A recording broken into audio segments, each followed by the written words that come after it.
Ashama daawwattoota hordoftoota reedii Adamtuu akkam nagaa keessanii nageenyi koo bakka jirtanitti isin haa dhaqqabu jecha har'a dhaamsa ajaa'ibaatiin isinii qaba. Kun waan hundi keenya beekuu qabnudha. Nuti hojii keenya keessatti yeroo hundaan beeytanii akkuma Haacaaluu Hundeessaa jedhe biyyeen isatti salphattu yaa waa irraanfachuu yaa nuhi jedhe. Maaliifin jedhe waa irraanfachuu guddannam maal irraanfannee akkamti irraanfanne ka jedhurraa isiniif kaasuu barbaada. Akkuma beekamu torbeen kun fi akkasuma torbanoonni dabree kun hundi isaatu torbee gaddaa fi torbee qabsoo ture.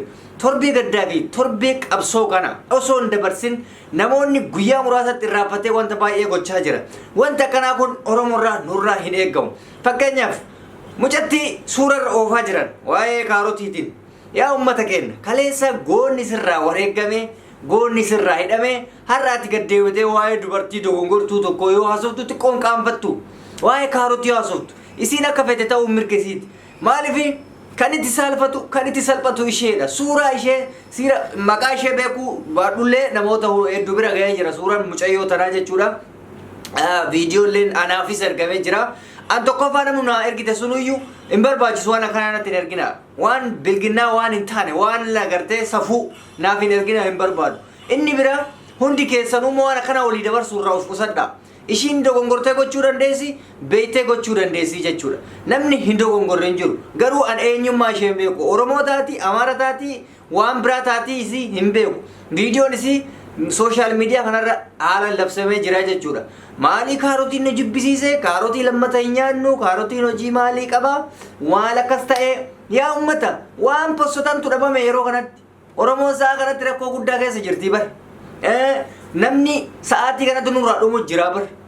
Akka warra Ameerikaa argataniirtan. Diinni keenya biyya keessaa qofa osoo hin taane biyya alaatitti ummata keenya reebuudhaaf lubbuu ofiitirraa bahe. Nuti lubbuu keenya dabarsinee kennu osoo hin taane waan biraa goonnaa jechuudha. Dagannee yaa waa irraanfachuu. Kana nu barsiiste qabsaa'onni. Kana nu barsiise warri amma dura darbe. Kanaa miti yaa ummata. Waa'ee dubartii dhiisaa. Dubartiin hin dogongorre hin jiru.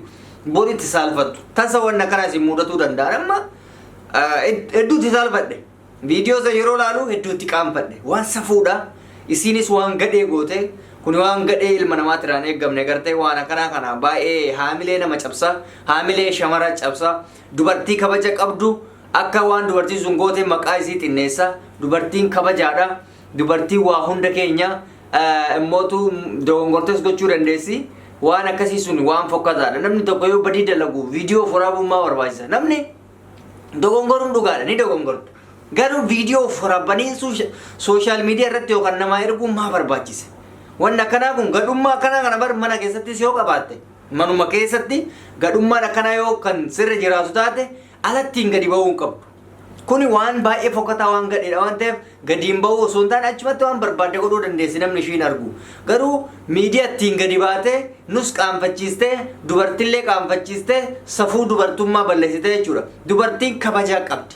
Gartee dubartiin haadha namaati. Dubartiin obboleettii namaati. Waan isiin barbaachifne gootu waan isii barbaachisu malee dubartiin gadheen akkanaa garuu maqaa dubartii warri balleessitan qaanyidha. Sanuu nama daa'imaa miti nama guddoo maanguddoo akka ilma kiyyaa kana qabuu dandeessu yoo waan akkanaa gootu hedduu irraa qaanfadhe hedduu saalfadhe. Isin immootu isuma kana ajandaa godhattanii walii erguun sheemidha. Maa walii ergitan?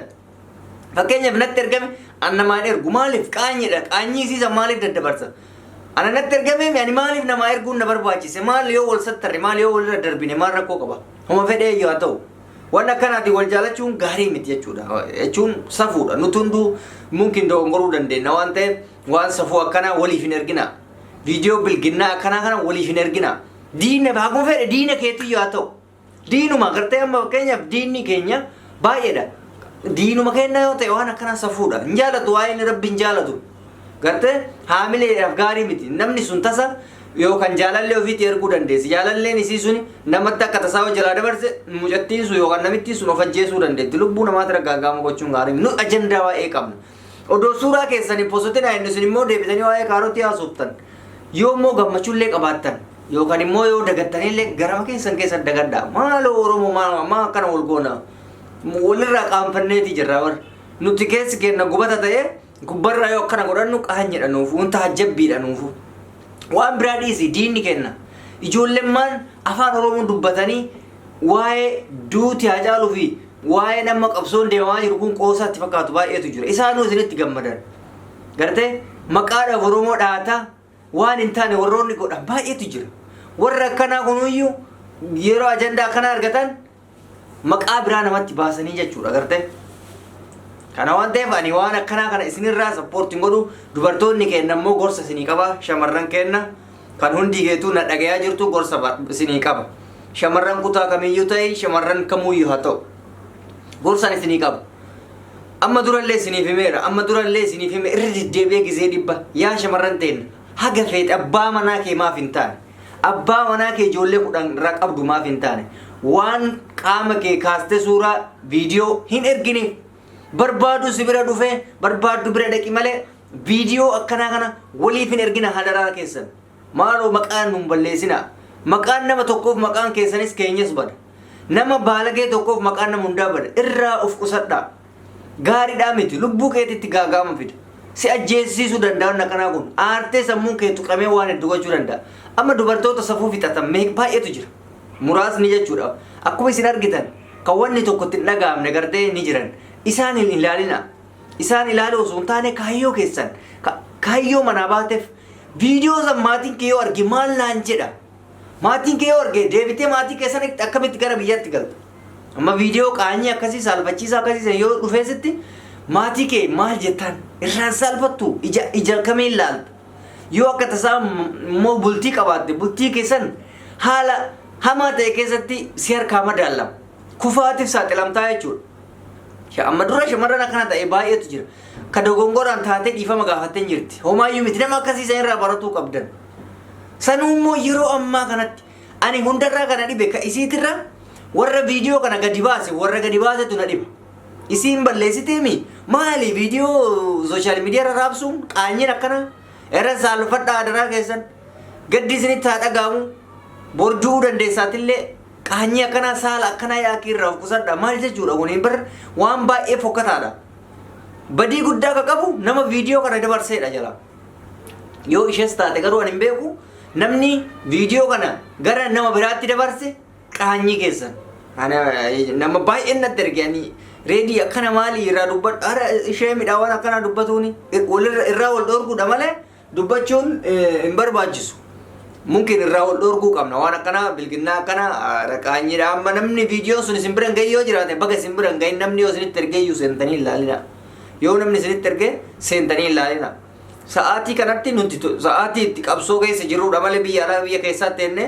sa'aatii itti qoosnuu miti biyya ormaatitti kuloo guyyaatti har'a Ameerikatti naafxanyaan rasaasan ijoollee rukute rasaasan ijoollee hiriira baate rukute naafxanyaan laal kan biyya keessaa hanqate namni biyya alaa fi biyya keessatti wal ijaaruudha osoo qabu callisaniituma waan akkana gochuun saalfidha guyyaa amma dura asitti ijoollee walitti buutee turte biyyuma kana keessatti mucaan tokko mucaa waraqaa hin qabne ture waraqaa jireenyaa hin qabu mana hidhaa jiraa gammaa hin baane biyya galuudhaaf malleen oli guuramaafii jira namni akkatti qabsaa'ee lammii ofiitiif wareega kenna malee waan gadhee akkasaniitiin qaanyii guddaadha irraa isinirraa maganfadha andugaa rabbi hedduu saalfadha duraan beeytanii ajaan qabu amma garuu saalfadha waan akkana maalibboo sanuu yeroonis murteessadha beeyta yeroo amma qoosan adda addaa jiru yeroo sammuun kenna bilisa jiru homaayyuu miti yeroo ammaa kanatti garuu baay'ee tokko namatti dhaga'ama ximsammuu namaatiif gaarii miti kana dhiisiti namni waan biraa dhiisi rakkina isaa himachuu danda'an jiru sinitti meera amma durallee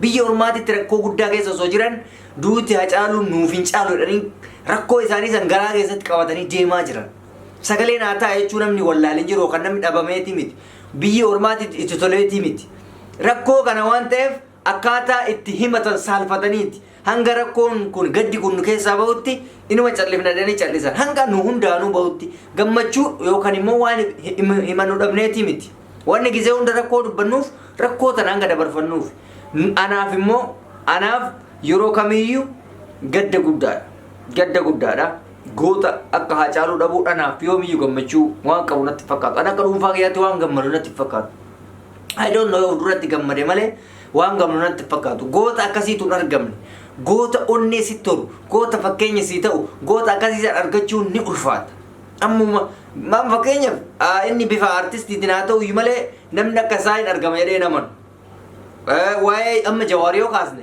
namni akka Jawaar sanitti Oromoota nama sakkoo gammaatti waan mul'ates natti fakkaatu maaliif akkuma argan tatta'aa jiranii kun dhaamsa obbolummaati shamarran keenyas dhiirri keenyas adaraa keessa waan fokkataa akka amma isiniin jedhee isaa irraa of qusadhaa qaama keessan qullaa walirraa erguu yoo isinitti ergamellee nama biraatti dabarsu irraa of qusadhaa adaraa keessan adaraa obbolummaa isiniin jedha gaafa guyyaan kun dabre irraa dubbannaa guyyaan kun haa dabru obsa qabaadhaa wal saaxilu irraa dhiisa diina keessanillee haa ta'u waan akkasii bilginnaa kanaan dhiisa qabsoodhaan mo'adhaa malee qabsoon injifadhaa malee waan fokkataa kanaan injifatinaan dhaamsa kooti kanaaf hanga dhumaatti na hordofuu keessaniif galatooma yaadni koo yoo isiniif tole waliif dabarsaa isiniin jedha fayyaa naa ta'aa Andreedii Adam Tube